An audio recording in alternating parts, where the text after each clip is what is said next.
Welcome to that AI Unraveled, your daily briefing on the real-world business impact of AI.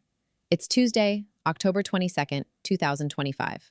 Today, the AI war is escalating on multiple fronts. OpenAI just launched Atlas, its entry into the browser and search wars, intensifying the battle for user data and distribution. Meanwhile, Amazon is leaning heavily into robotic warehouse automation, planning to replace over 600,000 workers, a massive data point for every COO focused on the automation ceiling. We'll also cover the critical tension between capability and compliance. YouTube is quietly arming creators with deepfake radar to handle the Hollywood backlash, while Anthropic weighs in on the urgent need for AI regulation. Plus, we've got the latest on the MLK deepfake scandal and why the AI search battle is heating up.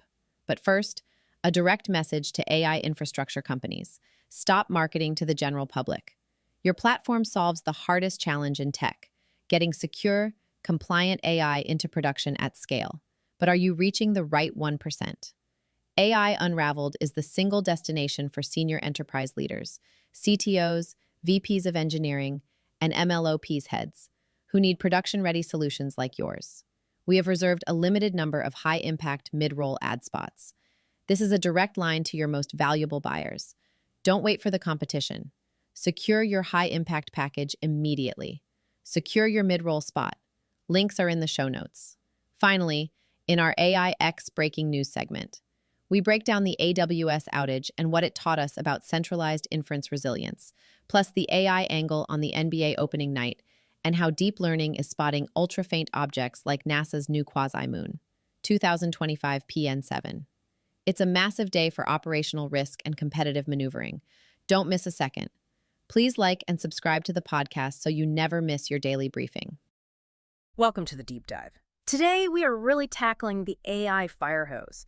Just a massive amount of critical stuff dropped on one day, October 22, 2025. Yeah, it was quite a day. And what's striking is how it shows AI pushing into totally new market battlegrounds, browsers, coding. Right. But at the same time, we're seeing these huge societal questions bubble up. Labor, regulation, even like what our digital identity means. It's a strange mix, isn't it? All this innovation, but then you see something like the big Amazon outage. Exactly. That's the paradox. It really highlights how fragile some of the core infrastructure still is. Yeah. Highly centralized. So what exactly happened there? It hit a lot of big services. Well, the core issue was DNS resolution, basically the system's address book, failing for their DynamoDB database service, specifically in US East 1, the big Northern Virginia region. US East 1. Always US East 1. Right. And because so many services rely on it, you saw these cascading failures. Coinbase, Zoom, even Amazon's own Ring cameras went down. It just shows you how dependent we are on these centralized points. So even as the cloud foundations were literally shaking, the product wars just kept going full tilt. Let's talk about the browser. OpenAI jumping in with Atlas. Yeah, a major move, built with Chatgpt at its core, as they put it. Sam Altman said AI offers this rare once-a-decade opportunity to rethink what a browser can be. A rethink. Okay, so what makes Atlas different? It's not just another browser with a chatbot tacked on, is it? No, they're aiming for something more fundamental. It launched first for macOS, all the tiers, free up to Pro, Go, beta for business users too. And the features. What's the actual rethink part? Okay, so there are two big things. Personalization and automation. They have this optional memories feature. Chatgpt can remember details from sites you visit. Login details or preferences. Yeah, preferences, maybe settings you chose on different sites. The idea is it learns over time to personalize things and automate routine stuff for you. Okay, that's interesting. But the big one seems to be agent mode. That's only for Plus and Pro users. Right. And that is the potential game changer. It lets Chatgpt actually click around and complete tasks for you within the browser. Whoa. Okay, like what kind of tasks? Well, imagine telling it, hey, book that same flight I took last month, or update my profile on this site, and it just does it. Autonomously? Supposedly, yes. Yeah. Within Atlas. Now, they say there are safety guardrails, to stop it accessing bank accounts or downloading malware without permission. You'd hope so. But the potential for automated shopping, complex bookings, data gathering, it's huge. It's basically giving the AI the keys to your online activity. Which immediately puts them head-to-head with others, right? Like Perplexity. Absolutely. Perplexity launched their Comet browser. They have those background assistants. They're definitely a challenger. But the elephant in the room is Google. Oh, for sure. Google search is the giant. And Alphabet's stock actually took a hit when Atlas was announced. And there's data to back up that threat, isn't there? Something about shared users. Yeah, it was striking. Nearly 14% of Google's visitors in September also visited ChatGPT. OpenAI already has this massive engaged user base. Now they're giving them a dedicated browser. Meanwhile, Anthropic didn't just sit back. They made a move in the developer space. Right, a counterpunch. They took their Claude Code assistant, which was command line based, CLI, and launched a proper web app for it, for their Pro and Mac subscribers. What's the significance of that, making it a web app? It makes it much easier for developers to create and manage these autonomous AI coding agents right there in a browser. It's Anthropic saying, okay, maybe we don't win the main browser war, but we can fight for the developers, for the code war, giving them powerful tools outside the old terminal window. Okay, let's shift gears from the digital world of browsers to the very physical world of warehouses. Amazon. This is a big one. Reports came out about this massive push for robotics for automation. And the goal was stunning. Avoid hiring. What was the number? An estimated 600,000 U.S. workers by 2033. 600,000. That's not just efficiency. That's a fundamental workforce shift. It's driven entirely by cost savings. They figure automating saves about 30 cents per item sold. Which adds up fast for Amazon. Oh, yeah. Projected to total $12.6 billion just between 2025 and 2027. Their aim is to automate 75% of operations. Some projections showed maybe 160,000 roles gone by 2027. And here's the really interesting part, the language they're using internally. Right, the internal comms. Executives were apparently advised not to use words like automation or AI. Instead, they should use phrases like advanced technology or the term cobot. Cobot, collaborative robot. Exactly. It's, let's call it semantic maneuvering. They want the billions in savings from cutting jobs. Without the bad press that comes with saying we're automating away your jobs. Precisely. Cobot sounds collaborative, like augmentation, not replacement. It helps them quietly roll out this pretty radical change. And it's not just Amazon, is it? We're seeing this pattern elsewhere. Absolutely. You mentioned Lufthansa cutting 4,000 admin roles. Klarna, Salesforce, they've both cut staff and explicitly cited AI efficiencies. Accenture letting go of people who couldn't be reskilled.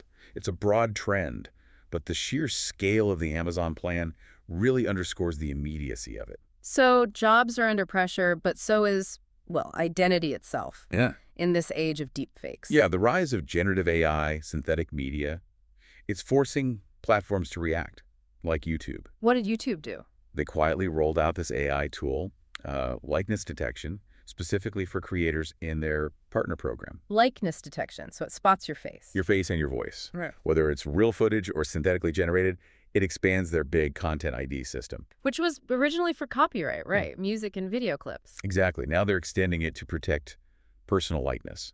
It's a pretty clear signal that, identity is becoming the next copyright. Creators can find unauthorized uses and ask for takedowns. And the companies making these generative tools, they're feeling the heat too. Definitely. Look at OpenAI with Sora, their video model. There was that incident with the AI image of Bryan Cranston. Yeah, SAG-AFTRA got involved. Right. So OpenAI came out with new Sora policies. They're promising stronger guardrails. And crucially, they're giving artists the specific right to say yes or no to having their likeness simulated by the AI.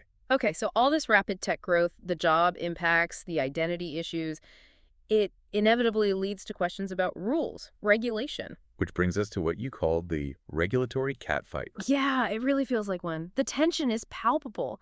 Anthropic's CEO, Dario Amodei, actually put out a statement pushing back against claims about their stance. And those claims came from a pretty prominent VC, David Sachs. He basically accused Anthropic of regulatory capture based on fear-mongering. Meaning what, exactly? That they're trying to shape rules to benefit themselves? Yeah, the implication was that Anthropic wants regulations that are really burdensome for smaller startups to comply with, effectively creating a barrier to entry that protects the established players like them. But Amodei pushed back. He did.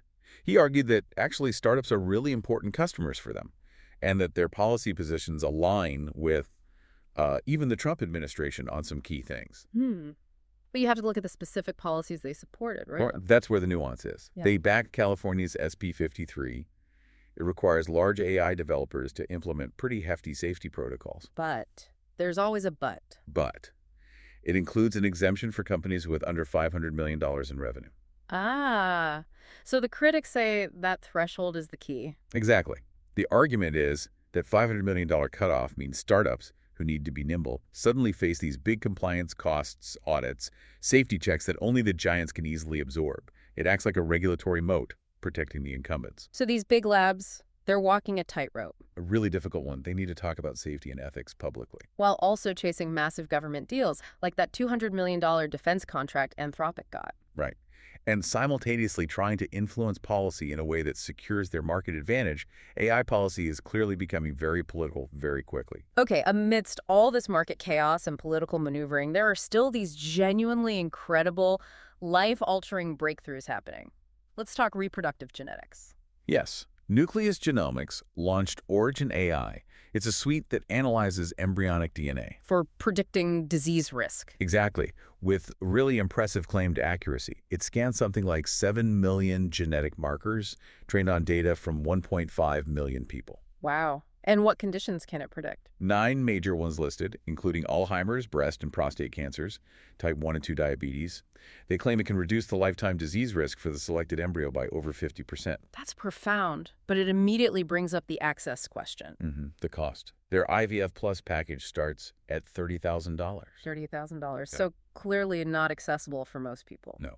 And that's the immediate ethical debate, isn't it? A potentially huge medical advance, but initially only for the wealthy. Is there any counterpoint to that? Well, interestingly, Nucleus is also open sourcing the underlying technology. Right. It's apparently the first open weight system in this specific sector. Open sourcing it so other researchers could use it. That seems to be the idea. Yeah. While their direct service is expensive, releasing the algorithms could eventually lead to broader research and maybe more accessible predictive tools down the line. It's a bit of a contradiction. From the very start of life to restoring sight, there was also news about an AI eye implant. Yes, for age-related macular degeneration, or AMD. This sounds like pure science fiction, a tiny implant. How does it work? Okay, so it's a tiny photovoltaic implant on the retina.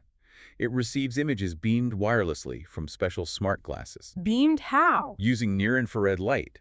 That light powers the implant and tells it how to send electrical signals directly to the optic nerve, bypassing the damaged parts of the retina. No wires needed. That's incredible. And the results? Did it actually work in trials? The results reported were pretty remarkable. In one trial, 26 out of 32 participants, after a year, could actually read books and do crossword puzzles again. Wow. Even if it's not perfect vision, the sources mentioned it's blurry black and white. Still, going from severe vision loss to being able to read print again. That's life-changing. It's interesting, too, that tech was actually acquired by a science corporation. That's Max Hodak's company, right? The Neuralink co-founder. That's one. They picked it up after the original developer ran out of funding. So these are the headline-grabbing breakthroughs, but AI is also just becoming background noise almost, integrated everywhere. Completely. You see it constantly now in the background operations of so many fields.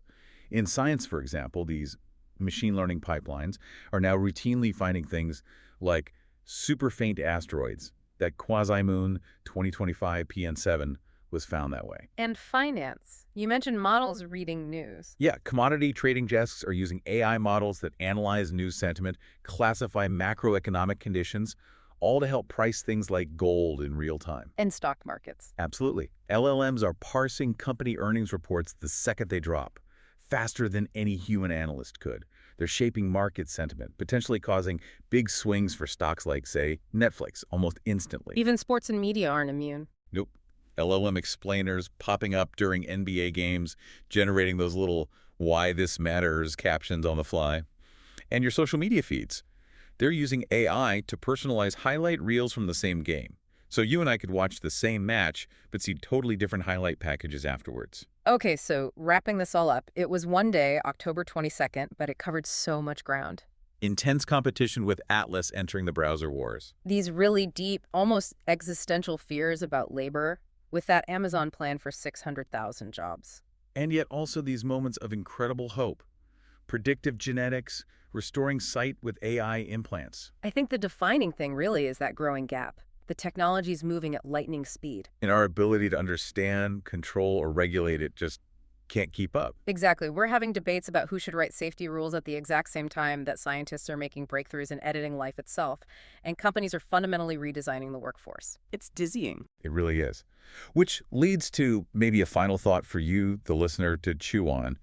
We talked about Amazon planning to replace hundreds of thousands of workers, saving billions, but also advising executives to avoid the word automation and use softer terms like cobot or advanced technology. Right, the linguistic shift. So the question is, does using that kind of jargon actually succeed in masking the profound impact these changes have?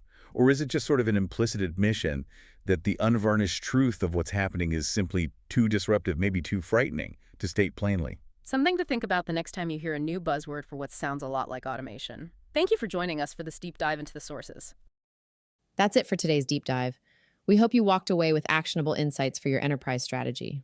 Before you go, let me remind you of the unparalleled value of this platform. AI Unraveled delivers deep, uncompromised technical insight that keeps our audience, senior enterprise leaders, tuned in to the very last minute. That sustained attention is the best place for your ad. This is your opportunity for a direct line to your most valuable buyers, the CTOs, VPs of engineering, and MLOps heads who sign off on high-stakes infrastructure. Stop wasting budget on general marketing noise. Secure your high-impact premium ad campaign right here. Email us today to reserve your mid-roll package, info@djamgatech.com. Thank you for listening to AI Unraveled. We'll be back tomorrow with more.